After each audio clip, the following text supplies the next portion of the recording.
अस्सलाम वालेकुम वरहमतुल्लाहि वबरकातुहू। एक औरत एक नए घर में कदम रखती है, इस उम्मीद के साथ कि उसे वहां मोहब्बत, सहारा और एक बड़ा खानदान मिलेगा। लेकिन उसके बजाय उसे तवक्कुआत की एक ऐसी फहरिस्त थमा दी जाती है जो शादी के बजाय गुलामी का कोई मुआहदा मालूम होती है। अक्सर औकात शौहर अपने वालदैन की तरफदारी करता है, पता नज़र उसके कि उसकी बीवी के हुकूक का ख्याल रखा जा रहा है या नहीं, और वो अपनी बीवी से ये तवक्को रखता है कि वो आमन बरकरार रखने के लिए कुर्बानियां दे। लेकिन इस्लाम दरअसल बहू के बारे में क्या कहता है? हमारे प्यारे नबी करीम सल्लल्लाहु अलैहि वसल्लम की सुन्नत हमें क्या सिखाती है, और अहादीस मुबारका एक बीवी के हुकूक के बारे में क्या इंकशाफ करती हैं, और इस नाजुक तवाजुन के बारे में क्या कहती हैं जो एक शौहर को अपने वालदैन और अपनी अमानत यानी अपनी बीवी के दरमियान बरकरार रखना चाहिए। जब एक औरत शादी करती है तो वो अपनी जिंदगी के सबसे बेलौस कामों में से एक अंजाम देती है। वो अपने वालिद के साए, अपनी माँ की आगोश की राहत और उस वाहिद घर के तहफ़्फ़ुज़ को छोड़ देती है जिसे वो जानती है। वो एक नई दुनिया में कदम रखती है, अपना दिल और अपना मुस्तक़बिल अपने शौहर के हाथों में थमा देती है। इस लम्हे में वो उसका वली, उसका मुहाफ़िज़ और उसकी पनाहगाह बन जाता है। ये इसका शरई फ़र्ज़ है कि वो इस बात को यकीनी बनाए कि उसे अपने ही घर में कभी अजनबी होने का एहसास ना हो, और वो उसे वो तहफ़्फ़ुज़ और सलामती फ़राहम करे जो उसने उसकी खातिर पीछे छोड़ दी है। हम में से बहुत से लोग ये सोचकर शादी के बंधन में बंधते हैं कि ये दो अफराद का इत्तेहाद है, लेकिन हमारे मुआशरे में अक्सर ऐसा महसूस होता है जैसे ये एक औरत और पूरे ख़ानदान की तवक्कुआत का मिलाप हो। हमें खुद से पूछना चाहिए, क्या हमारी सकाफ़त हमारे दीन से मेल खाती है? नबी करीम सल्लल्लाहु अलैहि वसल्लम ने तिर्मिज़ी की एक मशहूर हदीस में फरमाया, तुम में से बेहतरीन वो हैं जो अपनी बीवियों के लिए बेहतरीन हैं, और मैं तुम में से अपनी बीवियों के लिए सबसे बेहतर हूँ। गौर करें कि आप सल्लल्लाहु अलैहि वसल्लम ने ये नहीं फरमाया कि तुम में से बेहतरीन वो हैं जो अपनी बीवियों से अपने रिश्तेदारों की खिदमत करवाते हैं।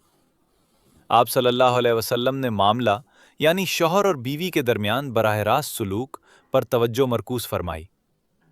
सही बुखारी और सही मुस्लिम में अल्लाह के रसूल सल्लल्लाहु अलैहि वसल्लम ने हमें हुक्म दिया, औरतों के साथ भलाई करो। ये कोई महज मशवरा नहीं है, ये एक इलाही हिदायत है। जब एक शौहर खामोश खड़ा रहता है जबकि उसके घर वाले उसकी बीवी के साथ बुरा सलूक कर रहे हों या उसे हद से ज़्यादा बोझ तले दबा रहे हों, तो वो इस हुक्म की नाफरमानी कर रहा होता है। हमारी सकाफत में सबसे ज़्यादा गलत समझे जाने वाले तसव्वुरात में से एक निजी ज़िंदगी का हक है। इस्लाम में बीवी अपने स्कन यानी एक ऐसी निजी रिहाइशगाह की हकदार है जहां वो अपनी सल्तनत की मलका हो। ये कोई बगावत नहीं है, बल्कि ये शरीयत का कायम करदा एक हक है। अगरचे मुश्तरका ख़ानदानी निज़ाम में रहना एक आम बात है, लेकिन ये कभी भी औरत के जहनी सुकून या उसकी राजदारी की कीमत पर नहीं होना चाहिए। हमें ये वाज़े करना होगा, इस्लाम वालदैन की खिदमत को बहुत अहमियत देता है। सही बुखारी में हमें याद दिलाया गया है कि जन्नत तुम्हारी माँ के कदमों तले है। ताहम ये जिम्मेदारी बुनियादी तौर पर बेटे पर आयद होती है, बहू पर नहीं। कुरान ने ऐसी कोई आयत और ना ही बुखारी या मुस्लिम में कोई ऐसी मुस्तनद हदीस मौजूद है जो बीवी को मजहबी फरीज़े के तौर पर अपने ससुराल वालों की खिदमत करने का पाबंद बनाती हो। अगर वो उनकी खिदमत करती है तो ये उसका सदका है, एक रज़ाकाराना खैरात और एक खूबसूरत एहसान। इसका जवाब शुक्रगुजारी से दिया जाना चाहिए, ना कि उसे अपना हक समझकर। शौहर को एक पुल बनना चाहिए, रुकावट नहीं।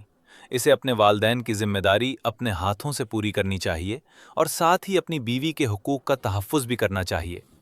जैसा कि नबी करीम सल्लल्लाहु अलैहि वसल्लम ने हमें सिखाया, हमें हर हकदार को उसका हक देना चाहिए।